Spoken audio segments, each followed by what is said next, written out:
Hello mga sir.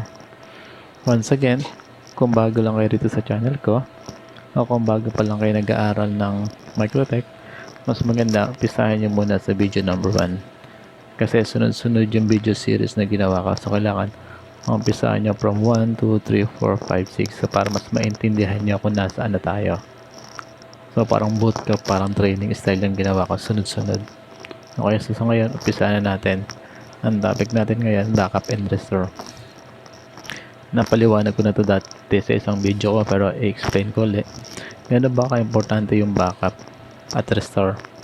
Okay, ganito yan. Rule of thumb, every time na meron kayong gagawin, babaguhin sa settings, kahit na saan yan, kahit na anong router, kahit sa Mikrotik, kahit sa pfSense, anything na meron configuration na babaguhin, kailangan i-backup. Bakit? Kasi once na nagkamali ka,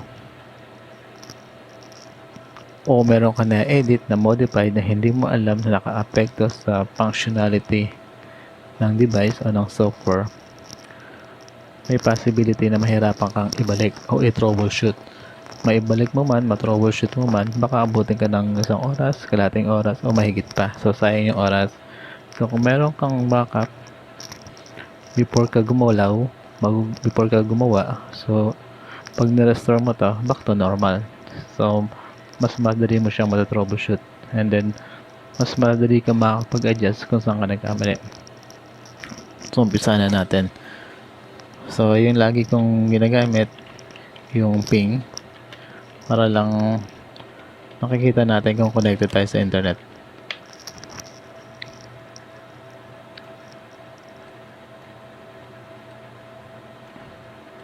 Then open ko sa Mikrotik, si Winbox, connect tayo kay Mikrotik. Ayan, close ko lang muna lahat. Okay, sa pag-una, kikreate muna tayo ng backup. So, ang pag-create ng backup, click nyo lang tong files, and then click nyo tong backup. Labas ka natin kung anong date ngayon. Add time. Ayan, military time 217. Ano bang date ngayon? October 8. October 8, 2020. So ngayon October 8, alas 2:17 PM gagawa ako ng backup. Open ko lang uli yung files, click backup. So by default, naka-encrypt yung backup files. So pwede nyo i-click tong don't decrypt. Nasa inyo yan. So dito ilalagay ko, type nyo yung backup name. October 8. Before lagyan natin before modification, before editing, before edit. Sabihin na natin, kunwari lang, before edit ko yung wifi settings, ganyan. And pwede nyo lagyan ng password, pwedeng hindi na, and then click nyo itong backup, then lalabas siya rito. Okay, pag lumabas siya rito, ibig sabihin naka-save na yun kay Mikrotik.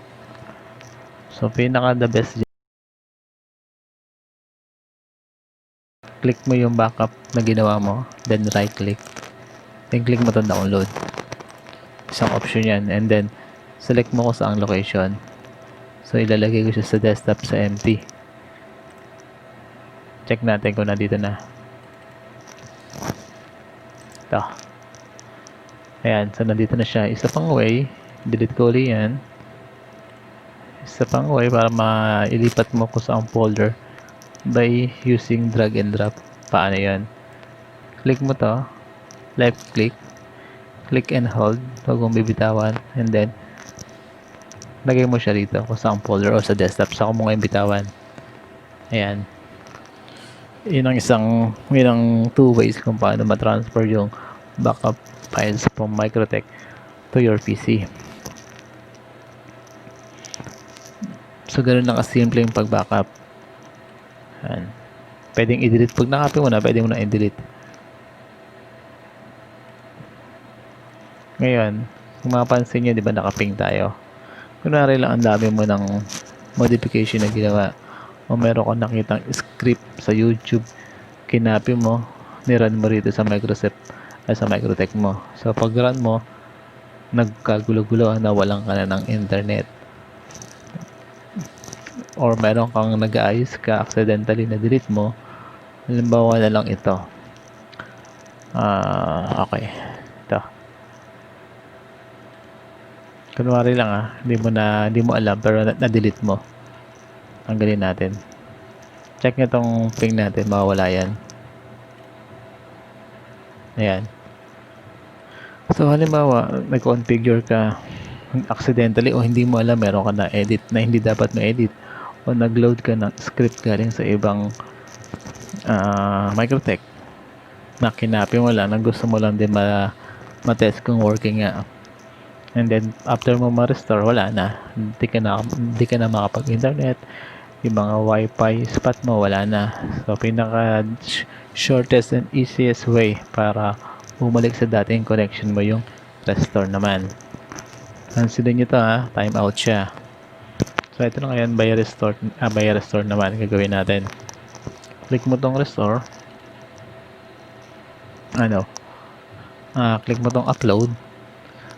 Pabalik naman. Pwedeng click mo tong upload. Select mo yung files na kinapin mo o yung backup files mo. Ito yun, di ba? Or pwede naman open mo yung folder again. Drag and drop. Left click, hold, drag mo rito. Ayan, nandiyan siya. So kapag nandito na kay Mikrotik, click mo ngayon tong restore. Tignan nyo to Click ko tong restore. Pipiliin ko. Kung marami kayong backup dyan, select dito yan. So ito yung i-restore natin. So wala yung password, diba? So click ko lang tong restore. Magre-reboot siya and then tignan nyo to. Wala akong ibang gagawin. So hintayin natin siya mag-reboot. So since nag-restart yung Mikrotik, general failure siya kasi wala siya nakikita. Hintayin natin mag-reboot sa Mikrotik.